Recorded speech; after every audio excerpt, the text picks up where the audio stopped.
थू थू थू थू, नजर न लगे मेरी बहू को।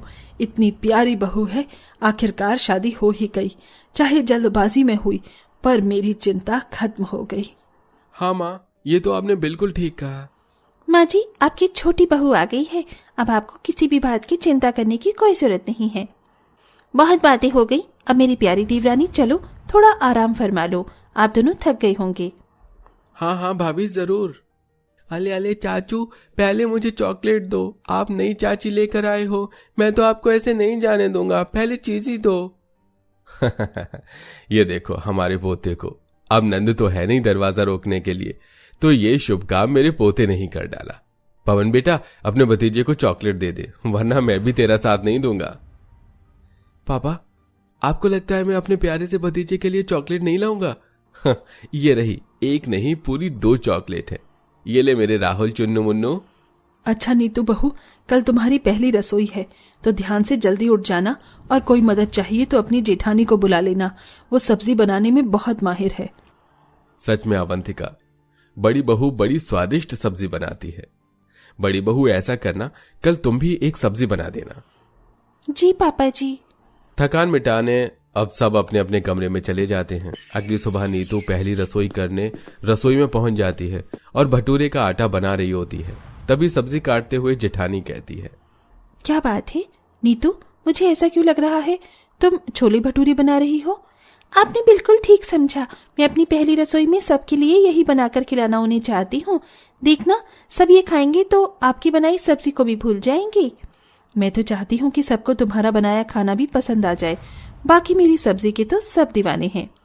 सुबह पापा जी इनकी तारीफ कर रहे थे और अब जेठानी जी अपनी खुद की तारीफ करी जा रही हैं। देखती हूँ कितनी अच्छी सब्जी बनाती हैं, पर मेरे छोले भटूरे के आगे फेल है। मेरे भटूरे तो इतने अच्छे हैं ना कि रोटी खाने का किसी का मन ही नहीं करेगा। क्या हुआ, तुम किस सोच में पड़ गई नीतू?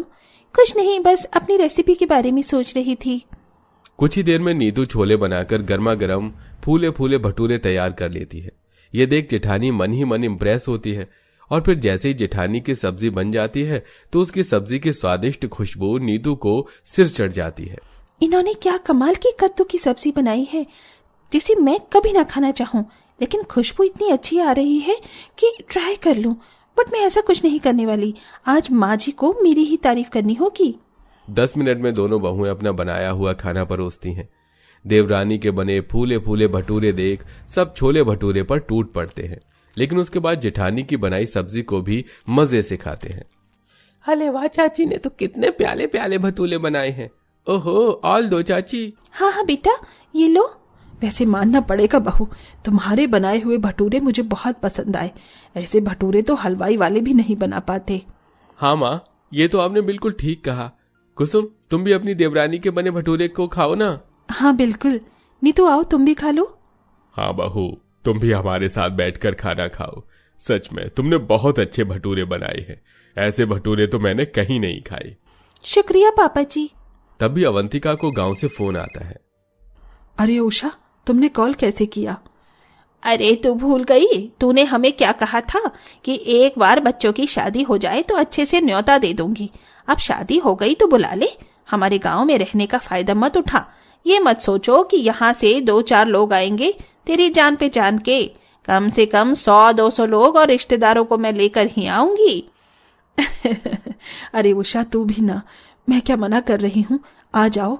मैं तो कहती हूँ पूरा चिल्ला उठकर आ जाओ। मेरी दोनों बहू से मिल लेना, और मेरी छोटी बहू बहुत प्यारी है। ठीक है, अगर ऐसी ही बात है तो 4 दिन बाद हम सारे लोग तेरे घर पहुंच जाएंगे, तैयारी रखियो। ठीक है ठीक है, मेरी तरफ से तुम सारे लोग सपरिवार आमंत्रित हो। इतने में फोन काटते ही नीतू कहती है, अरे माँ जी, आप इतना खुश होकर बात कर रही थी और आप पूरे जिले को बुला रही हैं। अरे बहू, तुम दोनों की शादी शहर में इतनी जल्दबाजी में हुई है कि मैंने गांव के रिश्तेदारों को शादी की खबर तो दे दी थी, लेकिन यहाँ आने का बुलावा नहीं दे पाई। इसीलिए नाराज होकर बोल रही थी, तो मैंने भी कहा आ जाओ, बहू से मिल लो। माँ जी, करीबन कितने लोग आ रहे हैं और कब? हमें तैयारी भी तो करनी है। बहू, कम से कम मेरे गांव से 200-250 लोग आएंगे, तो उसी हिसाब से तुम दोनों को खाना बनाना है। आज का खाना खाकर मैं इतना तो सहमत हूँ कि तुम दोनों उन सब रिश्तेदारों को खाना खिला सकती हो। मेरी कुसुम बहू तो बहुत अच्छी सब्जी बनाती है। क्यों बहू, तू सब्जी बना लेगी क्या उन लोगों के लिए? माँ जी, आप ये कैसी बातें कर रही हैं? 10 सब्जी क्या, मैं 20 बना लूं? आप बताइए क्या क्या बनाना है। माँ जी, जिठानी जी अकेले 10 सब्जी बनाकर खिला नहीं पाएंगी, उसके साथ कुछ न कुछ चाहिए भी। तो इसीलिए मैं सोच रही हूँ क्यों ना मैं 1000 तादाद में भटूरे बना दूंगी, जो सब दीदी की बनाई हुई सब्जी से खा लेंगे। कैसा लगा मेरा आइडिया? अरे भाई, तो कमाल हो गया ये तो। मतलब अब मेरी दोनों बहू इतना अच्छा खाना बनाएंगी, एक 10 सब्जी और दूसरी 1000 भटूरे बनाएगी। ओ बेटे की जान, मजा आ गया भटूरे के साथ इतनी सब्जी खाकर। मैं तो कह रहा हूँ भाभी, सब्जी बना रहे हो तो 3 तरह के छोले बना लेना, ताकि मेरी नीतू के बने भटूरे से गांव वाले लोग खाकर पागल ही हो जाए। चिंता मत कीजिए देवर जी, ऐसा ही होगा। और हमें बाहर से किसी कैटरर्स की भी जरूरत नहीं पड़ेगी, हम दोनों मिलकर काम संभाल लेंगी। क्यों नीतू? हाँ हाँ दीदी, बिल्कुल। ठीक है कुसुम, तुम शाही पनीर, मटर पनीर, दाल मखनी, आलू टमाटर, और जो पवन ने बोला है साथ में रायता और मिक्स वेज भी बनाना। जी ठीक है, बहुत सारे मेहमान आने वाले हैं, मुझे घबराहट हो रही है, लेकिन काम तो करना ही पड़ेगा। आप राशन लाकर रख देना दोनों भाई। हाँ ठीक है, सब डिसाइड हो गया। अब गांव वाले लोग भी खुश हो जाएंगे और हमारे बच्चों को आशीर्वाद देंगे। हाँ जी। 3 दिन बीत जाते हैं, दोनों बेटे लोगों के लिए राशन लाकर रख देते हैं। घर के बाहर दोनों बेटे टेंट लगाकर बैठने की व्यवस्था करवा देते हैं। एक तरफ मेहमान आना शुरू करते हैं तो वहीं दूसरी तरफ जिठानी 10 तरह की सब्जी बनाने की तैयारी करती है। तो वहीं देवरानी 1000 भटूरे बनाने के लिए ढेर सारा मैदा मढ़ती है। कुछ ही देर में जिठानी बड़े बड़े भगोने में एक एक करके सब्जी बना लेती है। नीतू, तुमने कितने भटूरे बना लिए? मैंने तो अभी तक सिर्फ 6 सब्जी ही तैयार की हैं। 4 सब्जी बनाने में अभी भी 2 घंटे लगेंगे। मुझे बहुत घबराहट हो रही है दीदी, अभी तक सिर्फ 500 भटूरे बनी हैं। आधे भटूरे बनाने में अभी और 3 घंटे बाकी है। ऐसे में सब कैसे होगा? इतने में अवंतिका खाने की पूछने आती है। ये सब लोग बहुत देर से इंतजार कर रहे हैं। मेहमानों को चाय नमकीन भी परोस दी, अब खाना कब खाएंगे? वो मैंने इतने लोगों को कहीं गलत न्योता तो नहीं दे दिया? और इतने लोगों का खाना तुम अकेले बना रही हो, कर तो पाओगी ना? 1000 भटूरे और 10 सब्जियां कोई मामूली बात नहीं है। माँ जी, आप किसी भी तरह 2 घंटे उन सबको बिजी कर लीजिए, सब तैयार हो जाएगा। क्या 2 घंटे? हे भगवान, कहीं मेरी नाक ना कट जाए। बहू, वो सब तुमसे मिलने भी आए हैं, तुम्हें तैयार भी होना है। नहीं बहू? माँ जी, आप मेरी चिंता मत कीजिए, मैं फटाफट 1000 भटूरे बनाकर तैयार हो जाऊंगी। यह सुनकर अवंतिका चली जाती है। 1 घंटा बीत जाता है और दोनों परेशान हो जाते हैं। हे भगवान, गजब हो गया, इतना सारा मैदा मंगवाया था, खत्म कैसे हो गया? दीदी, अभी भी 300 भटूरे बनाना बाकी है और मेरे मंगवाए सारे मसाले खत्म हो गए हैं। मुझे दोबारा से सब मंगवाना पड़ेगा, वरना सब्जियां बेस्वाद हो जाएंगी। अखिलेश, अखिलेश, इधर आओ। क्या हुआ? तुम दोनों इतना परेशान क्यों रही हो? एक तो आ नहीं रही हो, पता है कैसे गांव वाले लोगों को पागल बनाकर रखना पड़ रहा है। कभी कुछ बातें करते हैं, कभी कुछ। उससे भी बड़ी प्रॉब्लम यह है कि यहाँ राशन खत्म हो गया है। भटूरे और सब्जी के मसाले जल्दी से ले आइए। ओहो ठीक है। फिर अखिलेश जल्दी से किराने की दुकान से सामान ले आता है और दोनों देवरानी जेठानी फिर से बाकी की सब्जी और भटूरे बना लेते हैं। लेकिन बीच बीच में उनके भटूरे खराब हो जाते हैं। तो कभी सब्जी के लिए तेल फिर कम पड़ गया था और इस तरह कई मुसीबत के बाद आखिरकार जेठानी की 10 सब्जियां और देवरानी के 1000 भटूरे बन जाते हैं। अरे अवंतिका, तू क्यों हम सबको पागल बना रही है? लगता है तूने हमें खाना नहीं, हवा खिलाने के लिए बुलाया था। हाँ दीदी, अब तो मुझे भी यही लगता है। भूखा ही मारना था तो मना कर देती ना। तो तेरी बहू आ रही है दर्शन देने या नहीं? इतने में देवरानी जेठानी खाना लेकर बाहर आती है।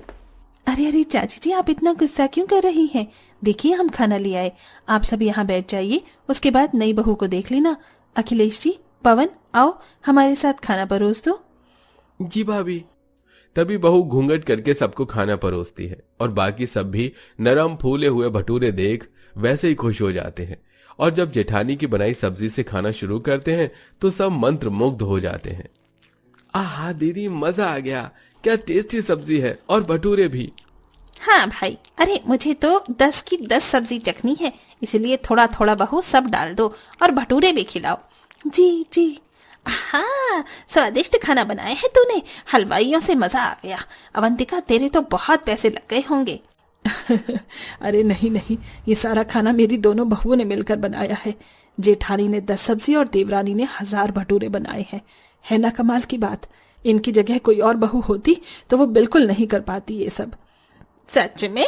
सही है, तेरी दोनों बहू को मेरा जोरदार आशीर्वाद। ये लो चाची, थोड़े और नरम भटूरे और सब्जी खाओ। इस तरह सब जेठानी की 10 सब्जी और देवरानी के 1000 भटूरे खाकर बेहद खुश हो जाते हैं और इससे अवंतिका को उन दोनों पर बहुत गर्व महसूस होता है और दोनों हंसी खुशी एक साथ रहने लगते हैं। यदि किसी को अपनी पार्टी में खाना बनाने के लिए चाहिए होता था तब देवरानी जेठानी को ऑर्डर आने लगते थे। इस तरह से दोनों मिलकर अपना बिजनेस भी शुरू कर लेती हैं।